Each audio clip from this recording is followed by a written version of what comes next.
¿Alguna vez has sentido ganas de abandonar todo, sin saber exactamente por qué?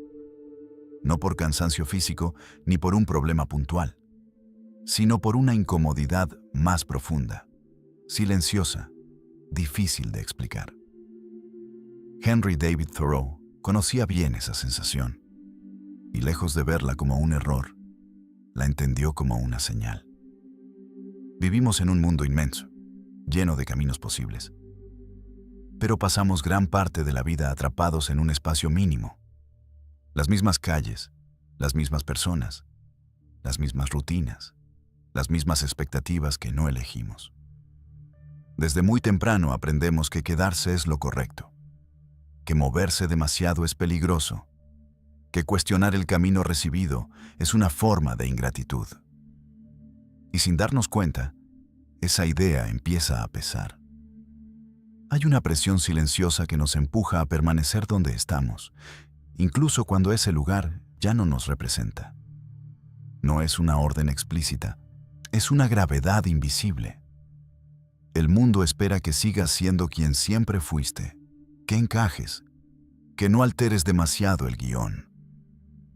Pero la vida empieza a fallar cuando se vive solo por costumbre. Henry David Thoreau vivió en una época mucho más simple que la nuestra, sin pantallas ni ruido constante, y aún así percibió algo inquietante. Vio cómo las personas se perdían en rutinas que no habían elegido, trabajando sin descanso para sostener vidas que no sentían como propias.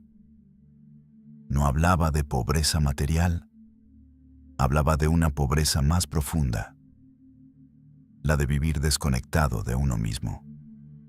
Y esa desconexión no siempre se nota como tristeza. A veces se siente como una especie de niebla. Sigues funcionando, hablas con la gente, cumples, te ríes cuando corresponde, pero por dentro hay un ruido que no se calla. Es como si una parte de ti estuviera mirando tu propia vida desde afuera y pensara, con una calma inquietante, que algo no está ocurriendo como debería. Y lo extraño es que no puedes señalar un culpable claro. Porque no se trata de un solo problema. Se trata de una suma lenta de repeticiones. El cerebro se acostumbra a todo. Se acostumbra a las paredes, a las conversaciones, a los mismos caminos, incluso a las mismas versiones de ti. Con el tiempo, lo conocido deja de sentirse real, porque ya no lo miras, solo lo atraviesas. Y cuando dejas de mirar, también dejas de sentir. No porque seas frío, sino porque tu mente, para ahorrar energía, aprende a pasar por encima de lo que ya entiende. Eso funciona para sobrevivir, pero tiene un costo. El costo es que la vida se vuelve un trámite. Por eso la sensación de querer abandonar todo aparece con esa mezcla rara de miedo y alivio. Miedo porque implica perder control. Alivio, porque sugiere que todavía hay algo vivo dentro de ti que se resiste a quedar dormido. A veces, ese impulso se confunde con capricho, pero capricho es querer algo nuevo por aburrimiento. Esto es distinto. Esto es darte cuenta de que llevas demasiado tiempo respirando en un lugar donde el aire ya no te alcanza. Llegar hasta aquí ya te separa del resto. La mayoría no tiene la fortaleza mental para sostener estas verdades sin huir. Por eso, quiero que dejes tu huella y hagas visible una decisión interna que muchos no se atreven a tomar. Escribe en los comentarios: decido dejar de mentirme. Que no sea un hábito mecánico, sino el inicio de tu propio camino hacia la libertad interior. Ahora sí, continuemos. Hay otra pieza que suele pasar desapercibida. No solo te acostumbras a un entorno, también te acostumbras a la mirada de los demás. Sin que lo notes, las personas que te rodean sostienen una imagen de ti, y esa imagen se vuelve una jaula suave. No hace falta que te insulten ni que te controlen. Basta con que te recuerden, con sus gestos y sus expectativas, quién se supone que eres. Poco a poco, empiezas a actuar para no romper esa idea, Y lo peor es que un día te das cuenta de que ya no sabes si eres así por elección o por inercia. En ese punto, abandonar todo no suena como huida. Suena como una forma de respirar sin testigos. Porque cuando nadie conoce tu historia, puedes elegir con más libertad qué partes de ti sostener y cuáles dejar morir. Esa es la parte psicológica que casi nadie dice. No es solo el lugar. Es el papel que interpretas en ese lugar. Es el personaje que aprendiste a ser para encajar. Aquí es donde la frase «me quiero ir» se vuelve peligrosa. Porque puede significar dos cosas opuestas. Puede ser la necesidad de escapar de ti, o puede ser la necesidad de volver a ti. Y aunque suenen parecidas, por dentro son mundos distintos. Escapar de ti es intentar borrar el dolor sin comprenderlo. Volver a ti es aceptar el dolor como mensaje, como señal de que algo pide cambio. Thoreau entendía esa diferencia, aunque no lo dijera con palabras modernas. Para él, el problema no era el cansancio. El problema era la vida vivida en automático. Muchos antes que él, otros pensadores ya habían sospechado algo parecido. Algunos decían que viajar no cura nada porque la mente viaja contigo. Y es cierto, hay una parte de ti que no puedes dejar en una estación de autobuses. Pero también es cierto que el contexto te empuja, te moldea, te encierra o te abre. El lugar donde vives no es solo un fondo. Es un ruido constante que te entrena a sentir de cierta manera. Y cuando el ruido es siempre el mismo, terminas creyendo que esa es la única música posible. Por eso el cambio de escenario puede sentirse como un reinicio, no porque te convierta mágicamente en otra persona, sino porque te obliga a mirar otra vez. La novedad despierta algo básico. Te hace prestar atención. Te hace estar presente. Cuando todo es nuevo, no puedes moverte dormido. Tu mente se activa, y con esa activación aparece una sensación que muchas personas olvidan que existe: la sensación de posibilidad.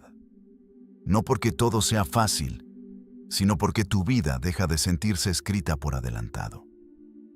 Sin embargo, aquí viene una verdad incómoda. Si te vas solo para anestesiarte, el vacío te va a seguir.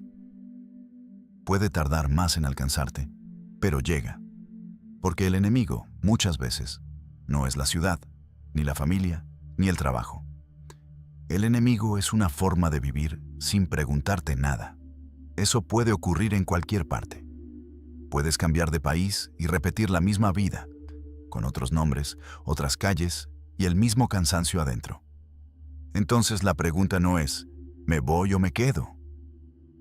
La pregunta es, ¿para qué quiero irme? Y esa pregunta, cuando se responde con honestidad, da miedo. Porque te obliga a reconocer lo que has estado evitando. Te obliga a mirar de frente si estás viviendo por elección o por arrastre. Te obliga a admitir que quizá has estado esperando permiso para ser tú. Y ese permiso no va a llegar. Thoreau es importante aquí porque no se quedó solo en la idea. No se limitó a escribir sobre el deseo de cortar con todo. Lo tomó como un asunto serio, casi como una decisión moral. En su tiempo, la vida correcta era clara. Trabajar, producir, sostener una imagen, cumplir con lo esperado. Y él miró todo eso con una frialdad extraña, como si viera una multitud caminando en la misma dirección, sin preguntar por qué. Eso lo llevó a una conclusión inquietante: que mucha gente vive ocupada, pero no vive despierta.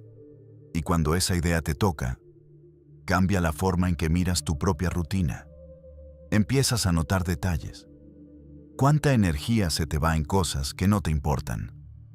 ¿Cuántas decisiones tomas para evitar la incomodidad, no para construir sentido? ¿Cuánto de tu vida está diseñado para sostener tranquilidad externa, mientras por dentro algo se apaga? Lo más oscuro de todo es esto. A veces no abandonas tu vida porque te falte fuerza. A veces no lo haces porque te sobra miedo.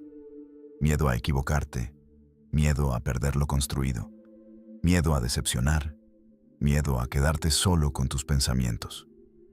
Porque abandonar todo, en el fondo, no es mudarte. Es dejar de mentirte. Y eso es más difícil que cualquier viaje. Thoreau eligió enfrentarse a esa dificultad de una manera que incluso hoy incomoda. Y lo que hizo, aunque parezca extremo, tiene una lógica simple. Si el ruido te está confundiendo, necesitas silencio. Si el mundo te está moldeando sin que lo notes, necesitas distancia.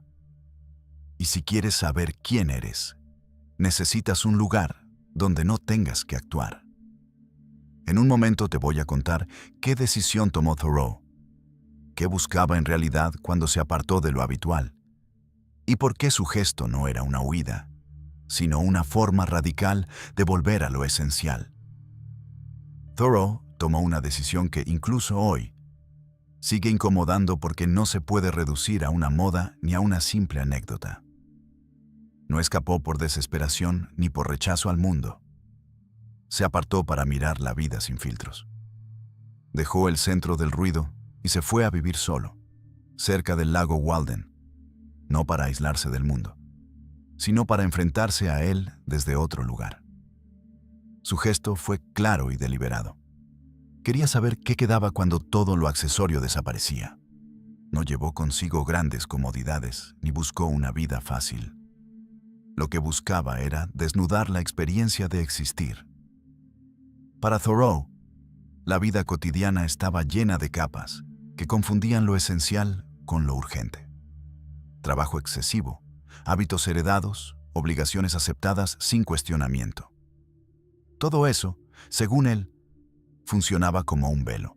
Y cuando la vida se vive detrás de un velo, uno empieza a olvidar quién es. En ese retiro no había nada romántico. Había frío, soledad, silencio prolongado. Y justamente ahí estaba el punto. El silencio no como descanso, sino como espejo. Cuando el ruido se apaga, aparecen las preguntas que suelen ser evitadas. No preguntas cómodas, sino preguntas honestas. ¿Qué deseas cuando nadie te observa? ¿Qué valor tiene tu tiempo cuando no lo cambias por aprobación? ¿Qué parte de tu vida es realmente tuya y cuál solo es repetición? Thoreau descubrió algo que hoy sigue siendo incómodo aceptar. Que muchas personas viven agotadas, no por exceso de problemas, sino por falta de sentido. Se cansan no porque hagan demasiado, sino porque hacen cosas que no sienten propias. Y ese cansancio no se cura durmiendo más ni entreteniéndose mejor. Se cura revisando la dirección. Se cura recuperando la capacidad de elegir. Su experiencia no fue un rechazo a la sociedad, fue una suspensión consciente de sus exigencias. Al alejarse, pudo observar con más claridad cómo la mayoría de la gente confundía vivir con sostener estructuras. Casas más grandes, cuentas más pesadas, días más llenos pero vacíos por dentro. Para él, esa forma de vida no era un destino inevitable, era una elección inconsciente. Y lo más peligroso de una elección inconsciente es que se vive como si no existiera alternativa. Lo esencial para Thoreau no tenía que ver con pobreza ni con sacrificio, tenía que ver con atención, con estar presente, con no desperdiciar la vida en lo que no importa. Por eso su retiro no fue definitivo. Después de 2 años, regresó. Y ese detalle lo cambia todo, porque demuestra que irse no era el fin. El fin era ver con claridad. El retiro fue una pausa, no una fuga.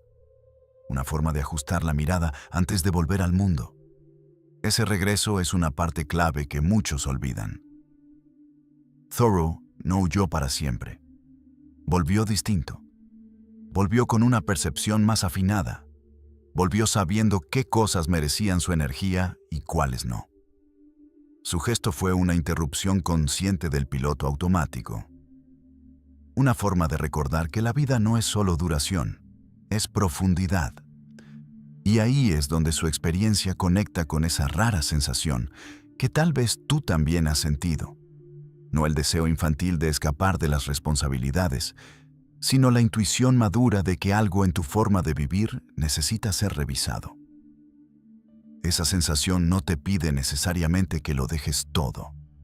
Te pide que mires, que cuestiones, que te preguntes si estás viviendo de acuerdo a lo que sientes verdadero o solo de acuerdo a lo que se espera de ti. La incomodidad aparece cuando hay una distancia entre lo que eres y lo que haces cada día. Cuando tus acciones ya no reflejan tu interior. Cuando el ruido externo tapa una verdad simple, que el tiempo pasa y no vuelve. Que vivir distraído también es una forma de perderse. Que nadie más va a decidir por ti qué vale la pena. Thoreau entendió que la mayor pobreza no es material, es existencial. Es vivir sin conciencia. Es dejar que la vida ocurra sin participar en ella. Y por eso su gesto sigue resonando. Porque no nos invita a imitarlo, sino a preguntarnos algo mucho más incómodo. ¿Cuánto de nuestra vida está siendo vivido con intención y cuánto solo está siendo tolerado? La rara sensación de querer abandonar todo no es una locura, es una señal. No siempre pide acción inmediata, pero siempre pide atención. Es la parte más honesta de ti tocando la puerta. No para destruir lo que tienes, sino para recordarte que aún estás a tiempo de vivir con más verdad. Tal vez esta sensación no te esté pidiendo que abandones todo. Tal vez solo te esté pidiendo que mires tu vida con honestidad. Que te preguntes si lo que haces cada día todavía tiene sentido para ti. Porque el verdadero riesgo no es irse. El verdadero riesgo es quedarse en una vida que ya no sientes como tuya.